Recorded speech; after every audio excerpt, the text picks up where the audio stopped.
Hey y'all, it is I, the Sleeve Singer, coming to you with an informational video per request. Yesterday I talked about my heart monitor, and when I was talking about it in my update, Jody Joe asked how you figure that out, and I pulled a couple people out here, Simply One Cal and Sasha LaRue, ting, and asked if they thought it would be beneficial if I were to make a video explaining how you do that.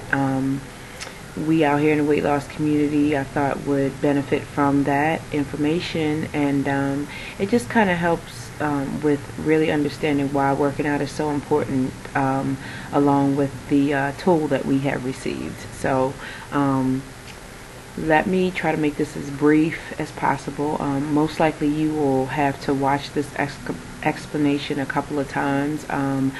When I took this test years ago, this was the part that just didn't make sense to me. I'm not a math person, but with time and practice, it makes sense. Also, I'll try to remember to post or put down below a link to this one guy who does the explanation of the formula that is needed to figure that out.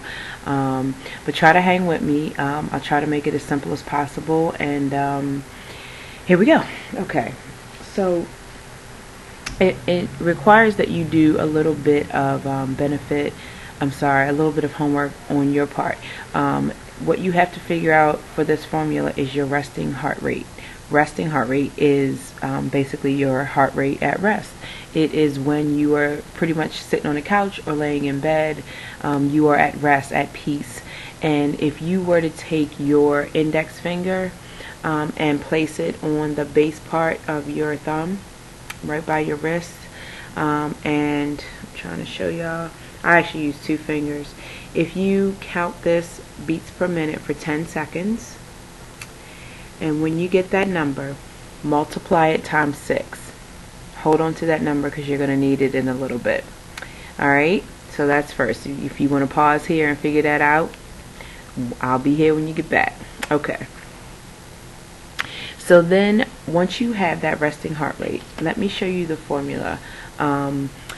Let me just say this. There are two ways to figure out how you're working out in the gym. One is called the Carvonin formula, which I'm going to show you, or not in the gym, but even walking outside. I should stop saying the gym because you don't have to go to the gym to work out, okay?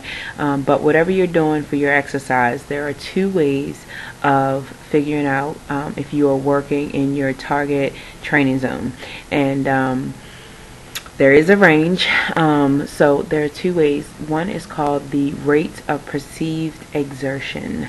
What does that mean? That means on a scale of 1 to 10, 1 being, you're not doing anything, 10 being, oh my God, I can barely breathe, my chest is about to bust open. You want to be somewhere between like 5 and 8. Somewhere around in there. If you were asked at that time at your most intense part of your workout, how do you feel, you would rate yourself. And to get the benefits, you want to be around between 5 and 8 if you felt like that's where you were. A more mathematical way, though, is called the Carvonin formula. It looks like this, and it's going to scare the heck out of you. Here we go. Tried to write it down. I'm a visual person, hence why I make YouTube videos. Okay, so here's the formula. I'm terrible with the camera, so forgive me. 220 minus your age minus your resting heart rate, which we said you would have to figure out. I can tell you that the range is usually for people between 60 and 80 beats per minute, times the intensity, which I'll talk about in a second, plus your resting heart rate. This is the formula. We'll come back to this, but I just wanted to show you what it looked like. Okay? Alright. So, let's take the first part of that formula, which was 220 minus your age. Just to let you know, 220 minus your age is your maximum heart rate, meaning you never, ever, ever, ever want to be at this number at the gym. Okay, or your walk. or whatever you're doing for exercise, you never want to work out at your maximum heart rate. Okay, why? Because, and I'm sure you've heard this term before, lactic acid forms in your legs and muscles, and you're not getting the benefits of working out. You're just really tearing up your body, tearing up the muscle fibers and stuff. It's just bad. So you don't want to work out at your maximum heart rate. However, you do want to work out in a range, a percentage of your maximum heart rate. So let's say that you are 40 years old. 220 minus your age would be 180. Never want to work out at 180 if you are 40 years old. Okay, beats per minute is what we're talking about. So what you want to work out in is the percentage of that, and usually training zones are usually your training heart rate zone is usually between I've seen different ones. I've seen between 60 and 90. I've seen between 65 and 85.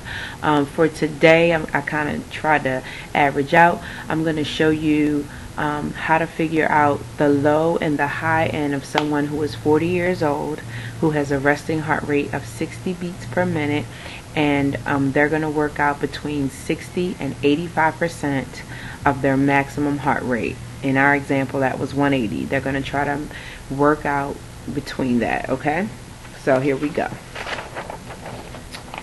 And this is someone. This is the math on it all. Okay, God, I'm terrible. Okay, so 220 minus the age, we said this person would be 40 years old, is 180. And remember, that's the maximum heart rate.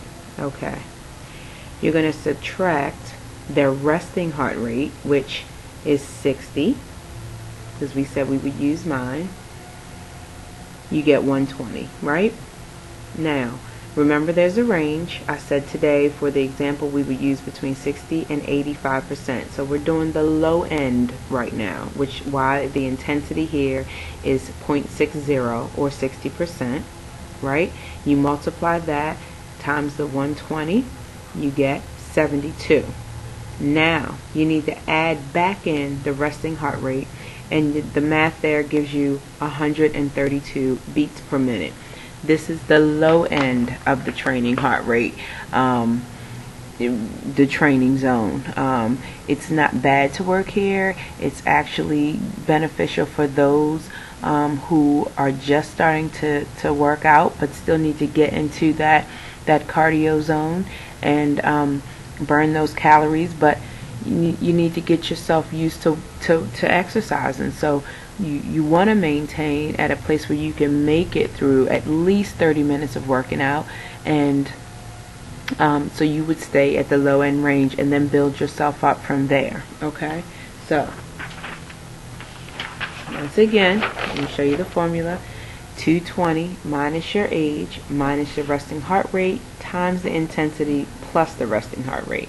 Okay, so let's show one more example of someone on the higher end. The higher end would be somebody like me. I'm in the gym pretty much every day, or working out every day. Whatever you're doing, if you are doing this thing 4 to 5 times a week, you should probably want to be at your higher end of your training cardio zone. So let's look at that formula.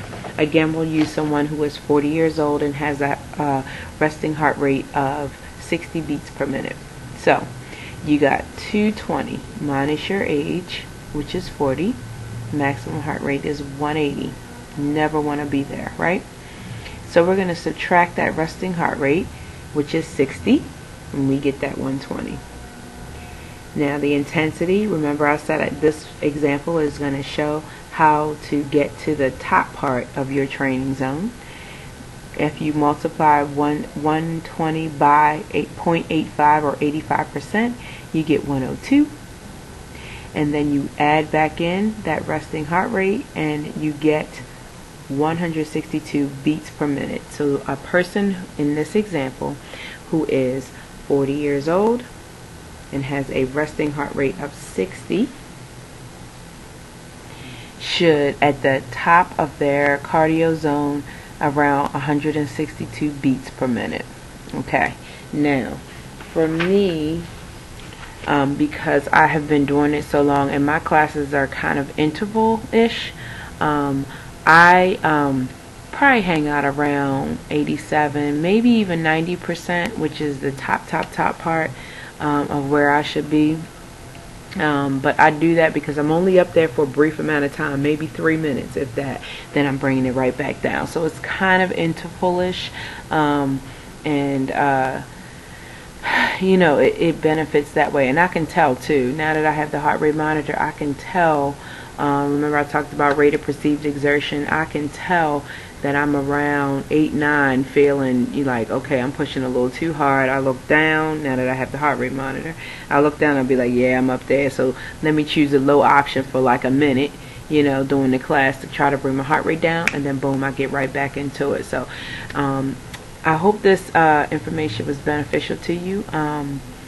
You'll notice that your resting heart rate, I just want to throw this in there for you, you'll notice as you start to get more fit that your resting heart rate will start to go down, and that means that's a good thing, first of all, because it means that your body trying to keep all of its natural functions going doesn't have to work as hard. Meaning, you know, your blood flowing, your breathing, you know, to keep your lungs going, and brain signals and all of that. Your body is just at a more efficient operating machine place. So I hope that makes sense. Okay, I'm done. I hope this was beneficial for y'all, and I just want to hear that y'all are getting all you can out of your workouts, whatever you're choosing to do. And with this formula and the rate of perceived exertion, at least you know where you need to be to get those benefits. So feel free to post any questions below. And there, like I said, I don't know if I said it, there is a video out there where this guy's explaining the Carbonate formula. If I remember when I post this, I will stick the link in there. But if not, just, you know, rewind this and watch it again and again.